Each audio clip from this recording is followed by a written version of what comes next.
This is Imara Ifawuyi. We're here on So Sovereign YouTube channel today in the beautiful, beautiful country of Costa Rica. So this land I live on. I live at a location called Don Olivo. It's basically a chocolate place, chocolate tour place up in the northern Arenal area of Costa Rica. I won't say exactly where, but so it's a beautiful, beautiful country, beautiful place to live. Look at so much nice stuff here. Here you can see there's the wrapping vine of the dragon fruit. Right here we've got a star apple sapote tree full up with star apples that'll be ripe here soon. See all the coconuts. We have pretty much everything in this yard. Guanabana here. So that's a guanabana, aka sour sop, which is a really amazing, supposedly cancer preventative medicine. And one of the things I love about living in Costa Rica is like everywhere you go. Hi, greetings, whoever just came on. Everywhere you go, excuse my nasaliness. I've been going through it with allergies. Um, there's medicine everywhere. So I just wanted to walk with y'all, talk a bit today. I'm walking down the back roads by my house. I should take y'all with me to the river near here. I might go today just to take a little soak. But for those of you who don't know, we've been living up. We left Brazil a few months ago. Hi, y'all, what's up? My folks is on. Yes, honey. I'm almost scared because I'm going to get to a little area where it's going to get a little rocky for like 2 seconds. But yeah, we have been living up here in the north of Costa Rica for a few months now. It's beautiful. I want to do a video just talking about kind of the pros and cons of this environment for us, for my family. But it's a lovely country, beautiful, good infrastructure, very nice people, easy, very mild energy, like someone like me who's coming from the Virgin Islands where the energy is not mild. Video is blotchy. Huh. Okay. It's probably because I'm getting into a little rough spot. So I think I'm going to go back. Tell me when it's looking better. Tell me when it looks better. I'll probably just hang out until I do the video. I was going to try to walk, but it's probably going to be too hard. Can you hear me? Can you hear me? And can you see me? Let me know. I was trying to do too much, but I think I'm going to take it on back by the house and do the video first. Yay! Can you see me? Hi. Okay, good. Okay, it's getting better. So I'm going to put my Wi-Fi back on so I can chat with y'all before I...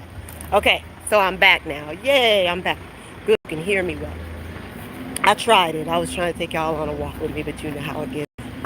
So anyway, so yeah, I'm going to make a video about the pros and cons of Costa Rica as a place for those people who are maybe looking to become expats, looking for a good safe haven where they can leave crazy ass United States and find somewhere where they can just have some peace, right?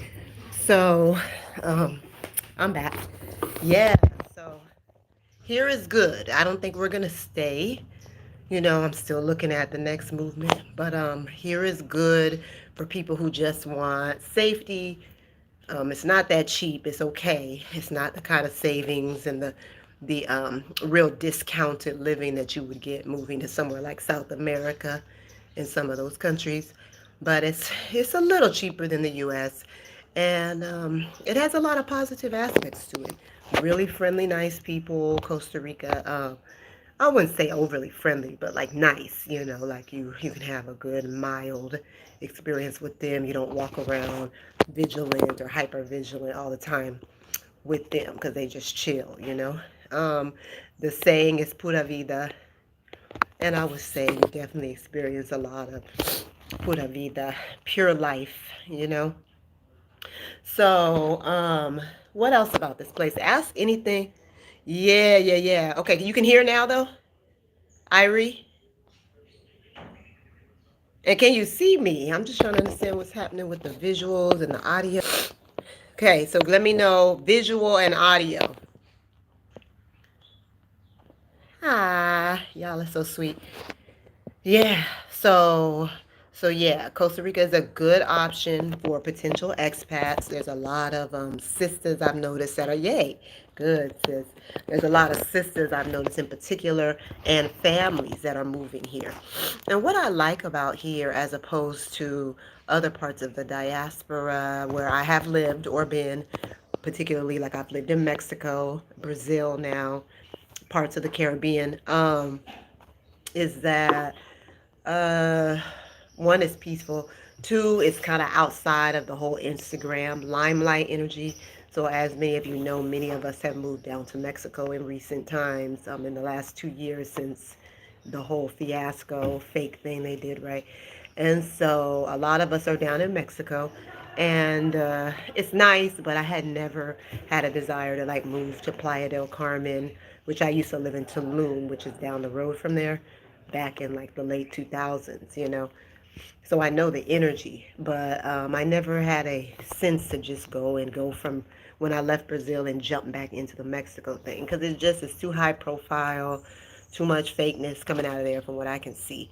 And it's like at this point in my life, I'm moving towards a more authentic expression and wanting to be surrounded by more authentic energies, even as someone who's living abroad. And so, um, excuse all the ums.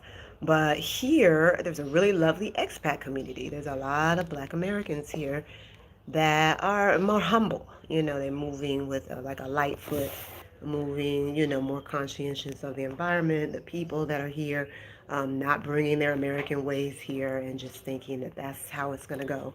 You know what I mean? Just moving differently. It's not to say there's not some of us out here who are like that, but I like the community here. Even though they're spread all over this country is small but big enough where you could be anywhere and it be distance enough where it's hard to get to each other. But well, fruits and veggies are everywhere, but my issue with where I am, and this is not all over this country, my issues with where I am is it's not enough quality control for my taste. It's not organized enough around quality control. I don't know what I'm eating.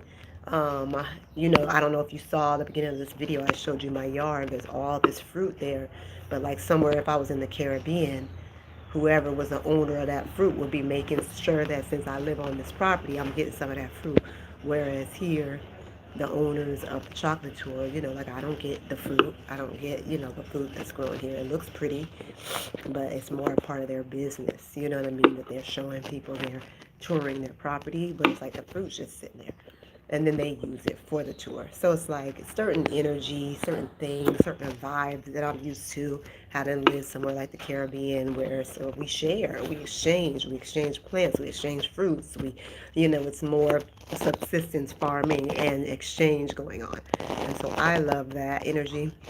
But yeah, so getting fruits and vegetables here, you can get them. There's markets everywhere.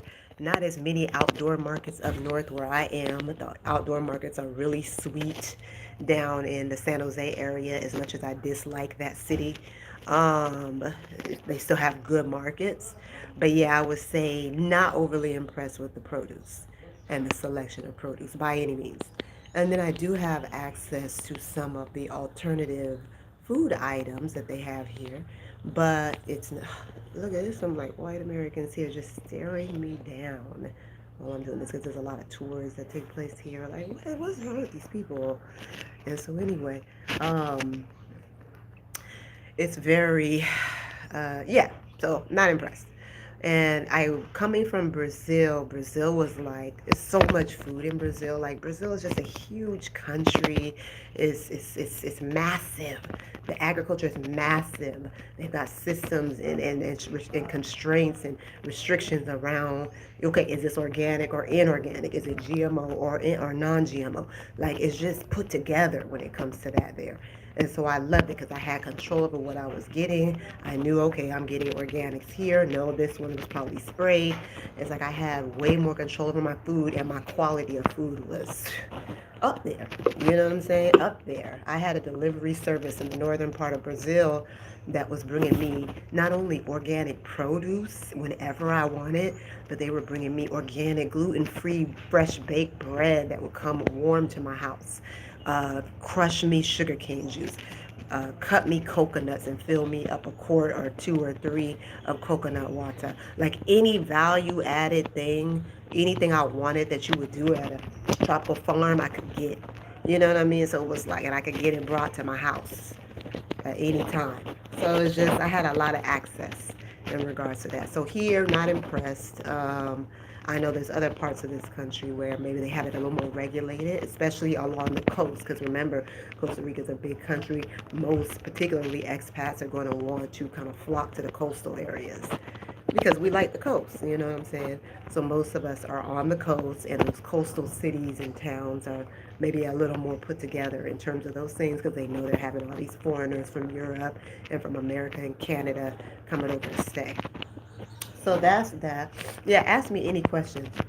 I didn't even know what I was going to talk to. I mean, I know it's like supposedly the New Year's. I think we all know that's nonsense as well, but so I just wanted to get on because I hadn't been on in a while.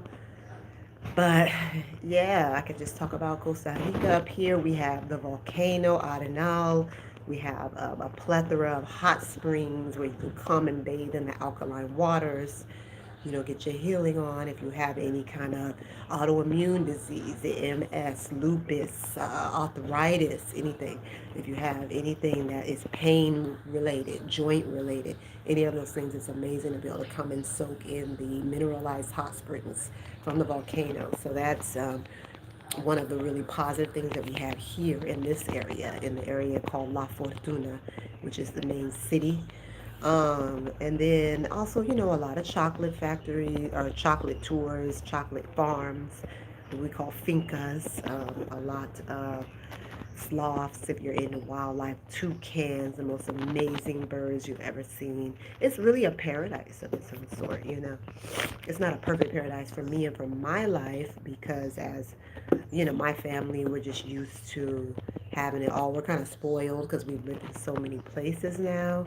That's like, I think our tastes are very refined, you know what I mean, and procured. So for me, I love nature, so this is great for nature and everything, but it's missing other elements of what we like. I'm gonna do a video on it when I'm less congested, but it's missing other elements of what we like as a family because we're all artsy and creative, and my kids are martial artists, and they like a lot of my daughter's a musician, and I sing, and I'm a dancer, and I love music, and so it's just very hard for me to live somewhere where I don't have access to more things and more arts and culture, right?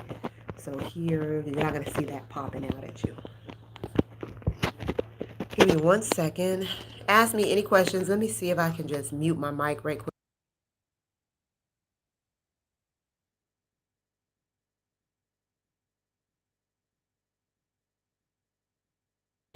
Okay, I wanted to sneeze and get it together.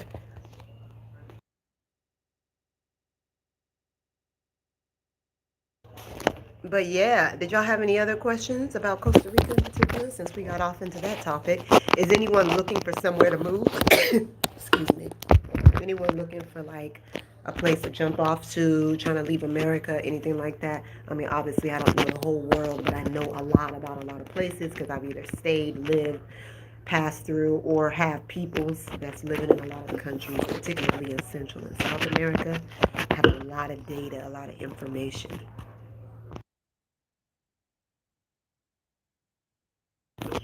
So yeah, if you have any questions, let me know. So other than that, I just wanted to just chop it up a little bit about this upcoming new energy. I mean, obviously, those of us that are realistic don't necessarily celebrate the New Year's at this time, but I mean, we recognize there's some kind of shift in cycle that's taking place. So for me, I'm just excited about this year. I feel like 2023 is going to be bringing um, more surety and more steadiness in terms of my own kind of contribution, you know what I mean, in terms of what I'm here to do and to contribute and to provide and give to the community and to myself and to other women in particular, because a lot of my energy is directed at supporting women.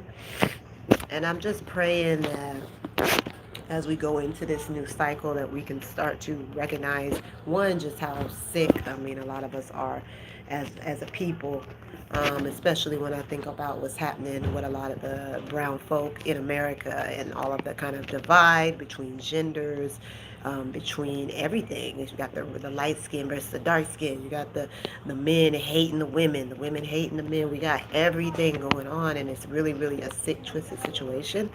And we're never gonna be able to get anywhere with it. You know what I mean? So it's like we got to try to find some kind of middle ground. I have to watch myself because sometimes I feel also just because of everything I've gone through, I feel biased in terms of these things, and I have to watch myself because on some levels, these things are being orchestrated, controlled, and contrived, right?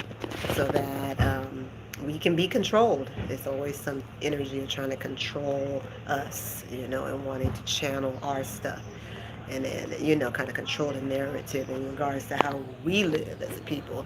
So I think it's really important that we get our heads clear for this upcoming year. We'll move through some of this hatred and disdain we have for each other, and just get on track with our higher, like the work we're here to do. And manifesting wealth. I've been listening to Dr. Portia Fulford a lot lately, and she's an amazing sister out of.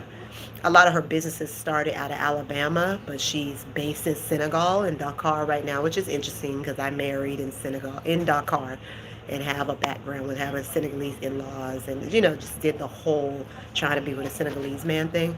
And so I'm very divorced. I've been divorced for years, but it's interesting watching her journey, but her journey is one more of self-sovereignty and self-mastery, and doing that, and learning about the self through hoodoo, and through business, and through wealth and expansion and land ownership, and just really, really expanding herself as a sister, as a mother, by way of those things, as opposed to looking for a man, trying to find somebody to come in and save her, trying to find someone to couple with, and all of these things is just not high on the sister's agenda. And I really appreciate um, the way she breaks it down and with the empowerment piece. You know what I mean? Like, if you're a sovereign, you're really, and it's funny because I named this channel So Sovereign. I like something sometime, but if you're a sovereign, you're a lone wolf. That's one of the things that I remember her saying, and I had to think about it because I was like, yeah, I feel like in a lot of ways I am a lone wolf. I've been kind of just traveling the world with my kids. I really don't tap in and get too emotionally invested anywhere at this point. This has been something we've been doing for the last years, you know what I mean? So it's like I do tap in the Virgin Islands probably more than anywhere. So I have more community there more than anywhere. But ultimately, I am a lone wolf, and we do move like lone wolves. And there is something to say about attaining sovereignty for yourself, like real wealth, not just getting a good job, working for someone else, building up their establishment, not just, vending and maintaining, a small business, but really, really expanding.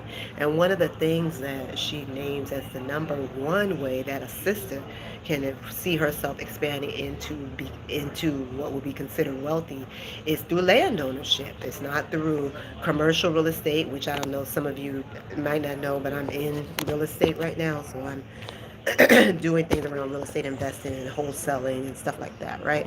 And so it's not through commercial ownership. It's not through buying a house that somebody already built. It's not necessarily through any of those things. It's through actual land ownership, acreage upon acreage.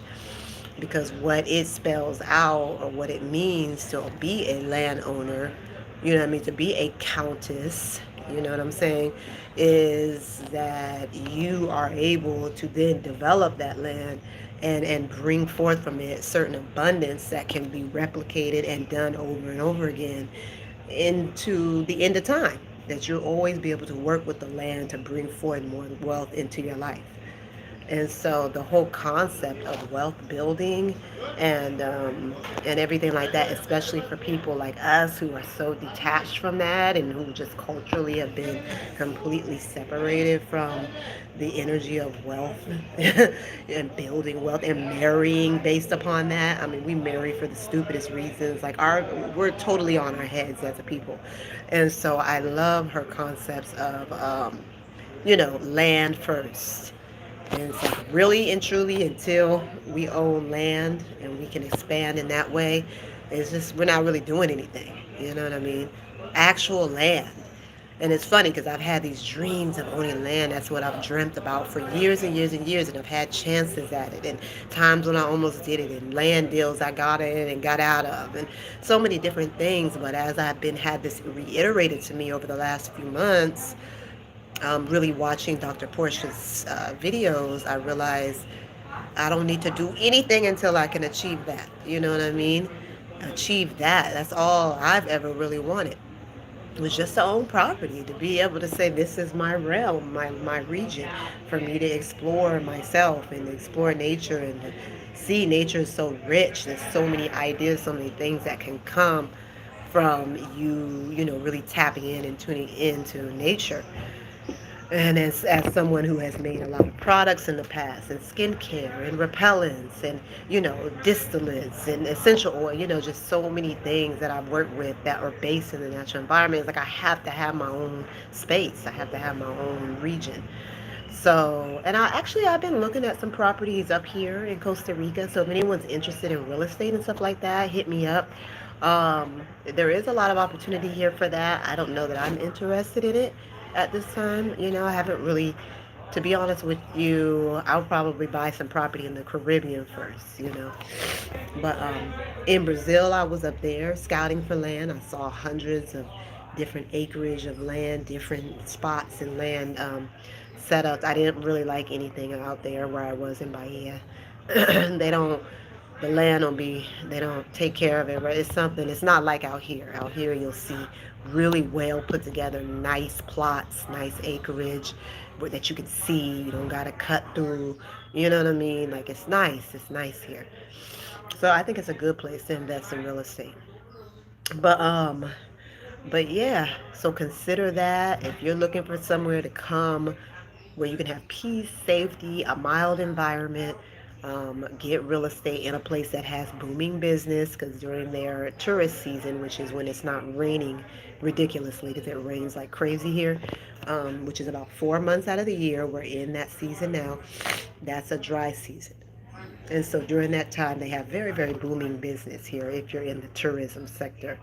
So that's something to consider. You could have something here that you'd be earning, very strongly, at least for those 4 months out of the year. They have tourism all year, but because of the rains, it's kind of hard, I think, for them to measure how good things are going to be. But yeah, so what else? Any other questions? Did anyone have any questions? I've seen a few of you come on.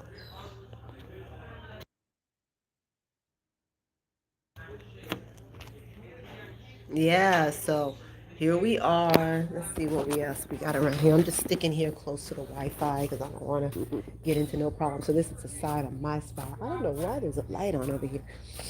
So we get the burro bananas. A lot of you, if you're Sabi people, like Sabi, I call you guys Sabiites. If you're Sabi followers, the burros are like the ones that he says are the alkaline original bananas with the seeds in them. So we have those. That's nice whenever a rack comes down. The last rack I didn't get any of, but prior I'd had a lot. And, so we have this jungle back here. Now, this is a cacao farm. So once you walk back, we actually stayed back in some cabins here recently. In here, it's like cacao everywhere, like chocolate, chocolate fruit. Just cacao everywhere. It's so beautiful. I love that plant. I mean, I love that tree. That's a really special tree. Here in Costa Rica, there's a woman down in the Caribbean side, and she really has a wealth of knowledge about the cacao tree, particularly from like a spiritual perspective, because it was always like a sacred plant. A lot of people don't know that tree. It's not like it just was making for making chocolate. It was a sacred tree. And then when they made the chocolate, that was a sacred thing. They would make the liquid, the chocolate with they would mix the cacao. So they would make the actual chocolate, which I don't know how many of you have seen that process. But it involves the dry cure, the fermentation process and all of that. And then they would mix it with like these peppers here. Let me get out of the way because they have a tour coming. But they'd mix it with those peppers. And I think maybe, I don't know if it was cinnamon, there's something else they used. But they would make the chocolate drink and it was like the drink of the gods. So they're really into cacao. And For some reason, we always seem to be living around cacao. Here is a chocolate farm in Brazil. We were on the cacao coast. All it was chocolate trees everywhere and the biggest chocolate fruit you've ever seen. So I'm very connected to that tree. So I want to study more.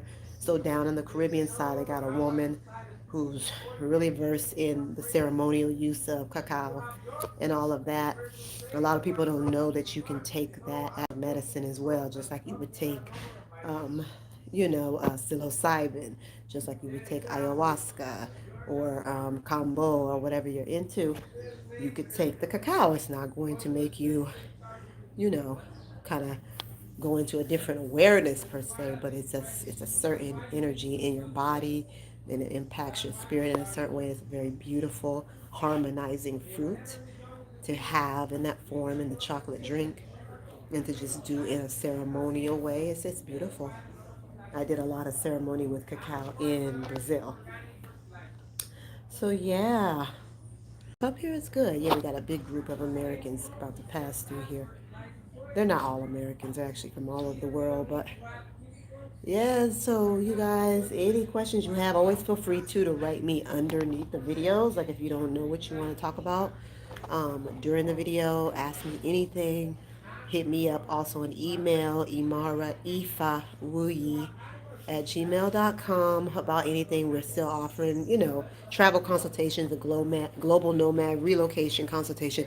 Also, follow me on TikTok because I'm finally coming off of, I'm on Instagram and Facebook and all of that, but I'm not really present there that heavy, and I never liked Instagram anyway. So I've shifted my energy to TikTok because it's a little more raw. It's weird, but they got the Black Girl Follow train on there, and it's popping. So I'm on there. I want to see about, because they say this year 2023 is about to be about content creators. And since I know I'm not a very organized content creator, but I know I have content, I'm like, let me find a way to get this out there.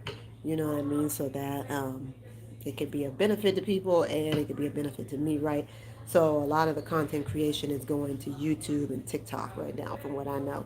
So I'm trying it. I'm new to TikTok. I always was like, I am not getting on TikTok. I'm too old for TikTok. I always was like really talking a lot of stuff.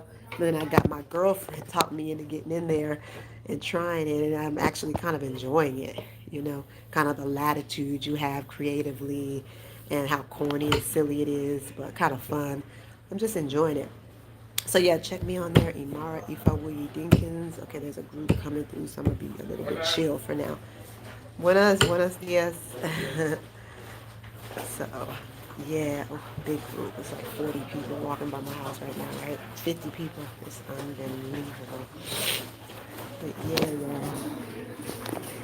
Okay, let me just take a minute. I mean, it's incredible. I've never seen anything like it. Like, my son's here. He's like, oh my God. There's literally like 100 people walking past my house right now. So yeah, another reason why we're probably going to make some moves pretty soon, right? Because it's just not ideal for us. And if I was making money, it would be. But I haven't figured out how to tap in with them, in a way that wouldn't be conflictual with what they already do. But yeah, so I hope y'all can still hear me. I'm a little nervous about the sound. Can you hear me? Can you hear me? Can y'all hear me? Okay. Well, anyway, I'm gonna get ready to go because this is wearing me out over here. But write me in the comments. I'm gonna talk to y'all later. Did someone just come on? I don't want to leave if it's somebody there. Holla at me, holla at me. I don't know what happened. I lost my original kind of setup. Let me see. Okay, there's a chat. You like to buy an acre somewhere to start off with? Okay. Acre is very doable here, especially. I know about. What's up, girl? Hey, Janae. Yes, girl. They got about 10,000 people over here on tour in front of my house right now, and I ain't making not a penny. This is a mess. I should have my bug repellent sitting on this table, okay? But an acre out here is very doable. They have even this organization or group called Eco Quintas, And I know people who are getting, acreage for like five, $10,000 down and getting to seller finance it and stuff like that, which is in this general area. So it's very good. Well, I've already considered it. I don't have that kind of relationship with these people. We cool, but they sell their own products at the end of these tours, different products. You know what I mean? So yeah, yes, but all I can say is this thing is distracting. So yeah, there's Echo Aquitas, and then what else? There's a lot of different kind of groups, and there's acreage everywhere here. So if you want that, hit me up. I can try to direct you. I have a sister friend who's about an hour from me here, and she helps people do scouting. So that would be a good hookup. But yeah, y'all. It's a good place. It's a good place. It's a nice, gentle place. As long as you don't mind a peaceful life, it ain't nut popping. I don't really like it too peaceful. I like peace, but I can do cities. I can do pop in places like Virgin Islands. It's small, but it's cracking. I like more culture, more energy. I can't be I'm not dead, like I like stuff to be happening. So this for me isn't going to be a long-term thing. But for anyone who's interested, link me. I'll try to put you in touch with good people. And we'll get into it. Janine, Wagwan.